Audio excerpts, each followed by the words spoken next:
Ya, bismillahirrahmanirrahim. Assalamualaikum warahmatullahi wabarakatuh. Di video kali ini masih dalam series pengalaman kerja, sharing ya. Gue pengen cerita pengalaman gue kerja di startup, teman-teman. Nah, kebetulan startupnya ini bergerak di bidang logistik juga. Salah satu kompetitornya Lalamove, waktu itu Lalamove kayak belum ada deh.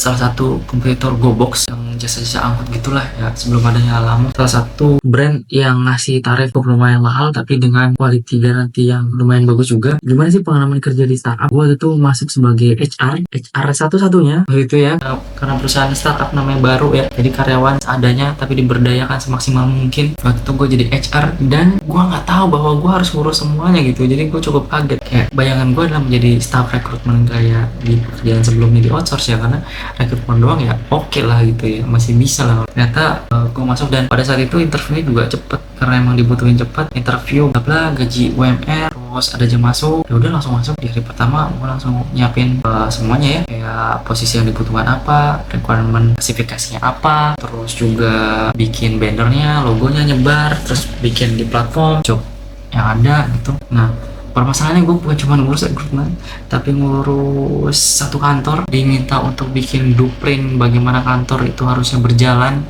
sesuai dengan ilmu HR yang gue nggak tahu apaan. Terus mikirin juga kayak misalnya payroll, kayaknya nggak, payroll itu diurusin sama finance gitu. Terus juga diminta untuk ngurusin struktur organisasi di perusahaan itu, memperbaiki struktur SDM-nya gitu, yang mana gue juga nggak tahu. Itu jadi pressure sendiri ya. Sayangnya waktu itu gue lebih punya mindset yang fixed mindset daripada growth mindset, jadi gue gak siap untuk itu dan gue akhirnya memutuskan untuk keluar gitu, karena ini pekerjaan yang gajinya di luar dari apa yang gue harapkan gitu. Sebenarnya gue memberikan beberapa masukan dan ide, tapi permasalahannya adalah karena ini startup, lagi-lagi mentok dengan budget gitu, jadi banyak banget permintaan gue yang ditolak karena budget gitu. Sementara permintaan gue itu fundamental, kayak misalnya OB gitu. Akhirnya tuh OB kayak manggil jasa bersih yang dipanggil 3 hari sekali gitu. Terus juga rekrutmen gue handle sendiri, jadi berbagai macam kandidat itu gue handle sendiri, capek banget gitu ya. Jadi kadang pagi gue sambil ngurusin, dan ruangan kantor itu di lantai 2, ruangan interview itu di lantai 1 gitu. Jadi pas lagi gue administrasinya, ngurusin segala macam kebutuhan HR gitu ya, kayak bikin posisi, logo, banner dan lain-lain, itu diselingi juga interview naik turun capek banget itu, teman-teman. Dan kalau misal di portal job, gue bingung gitu, ada portal job berbayar tapi budget gak ada gitu, terus portal job gratis tapi kualitas kandidatnya ya sosok gitu. Sementara itu untuk menuhin orang di posisi tertentu cara cepat gitu. Nah, itu yang bikin bingung banget gitu. Dan karena keterbatasan itu dan atasan kayak CEO-nya tuh kayak bener-bener kepres budget, nggak mengerti dan dia maunya diingetin, itu akhirnya gue resign gitu. Dan nggak berselama dari gue resign, banyak juga yang tumbang gitu pada akhirnya ya. Sementara HR itu ternyata dalam hierarki organisasinya itu di bawah CEO-nya langsung gitu. Baru di bawah gue nanti gue mau semua manajer-manajer itu gitu. Dan itu wow, sangat ribet gitu. Gue masuk situ karena gue punya pengalaman di perusahaan logistik internasional sebelumnya, dan diharapkan gue bisa punya gambaran umum lah tentang logistik gitu.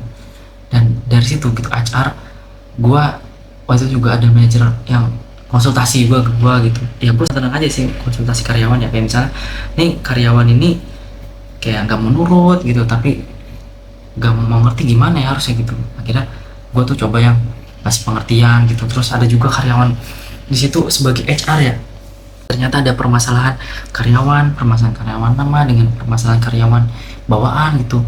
Dan pada saat itu konflik itu tuh sampai kata-katanya itu nggak banget gitu, merendahkan gitu. Terus gue nggak suka lingkungan yang toksik gitu. Gue coba melerai dari kedua sisi gitu ya. Gue coba ngobrol dari kedua sisi, tetap nggak ada solusi yang didapatkan pada saat sampai gue keluar.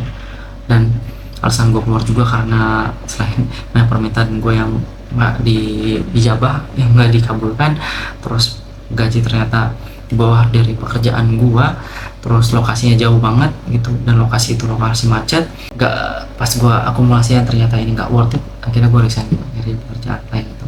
Nah, itu sulitnya bekerja di startup ya, lu bakal kepentok banyak banget dengan budget gitu, lu kepentok banget dengan kompromi di budget. Lu bisa ngerjain pekerjaan di luar dari apa yang seharusnya lu kerjakan. Gaji lu akan jauh di bawah jumlah pekerjaan yang lu kerjakan gitu. Dan kalau misalnya lu mau kerja di startup, ya lu harus siap dengan itu gitu ternyata ya. Kerja fleksibel tuh bener-bener lu kerja apa aja dikerjain gitu. Jadi bukan kerjaan enak flexi time gitu nyantuy, nggak gitu. Jadi lu bener-bener harus siap.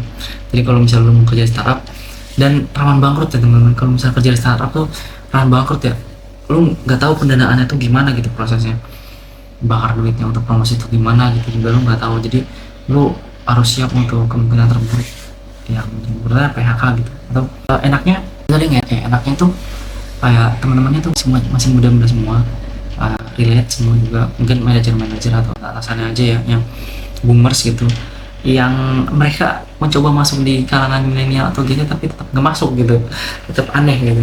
Nah itu mungkin ya asik-asik sebenarnya, dapat boomers yang mau mengerti milenial tuh asik. Jadi mereka yang mencoba mengerti kita gitu, dan komunikasinya terjalin ya komunikasi antar orang dewasa gitu, enak, mereka nggak mau dimengerti. Apalagi gue sebagai HR itu kayak sebenarnya satu sisi mungkin orang curiga ya, tapi satu sisi lain mereka tuh kayak berharap suatu perubahan yang baik untuk memperbaiki komunikasi di antara semua karyawan gitu. Mereka berharap itu ke gue gitu, jadi curhatnya pada ke gue, dan gue seneng sih dengerin curhat orang gitu.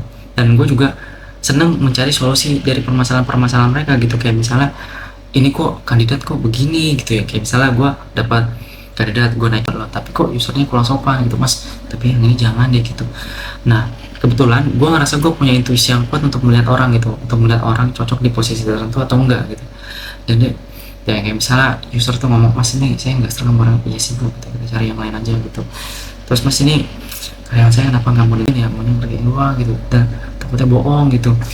Dan perusahaan ini tuh headquarternya di Malaysia, jadi ada beberapa orang yang ke Malaysia gitu untuk ikut rapat kerja tahunan gitu. Dan mungkin itu jadi kesempatan yang asik juga sih untuk ngobrol, tapi makanya gue nggak tertarik untuk pergi ke luar negeri kalau misalnya orang-orang yang diajak tuh nggak asik gitu. Ini tuh mungkin pengalaman gue kerja di startup. Mungkin buat teman-teman yang mau kerja di startup atau sekarang lagi kerja di startup, mungkin punya pengalaman yang beda, silahkan tulis di kolom komentar. Mudah-mudahan video ini bermanfaat buat memperkaya pengetahuan teman-teman terkait dengan bidang kerjaan ya, jenis pekerjaan, sektor pekerjaan. Kalau misalnya dirasa ini berguna, silahkan di like, share, dan subscribe. Cukup sekian dari gua. Wassalamualaikum warahmatullahi wabarakatuh.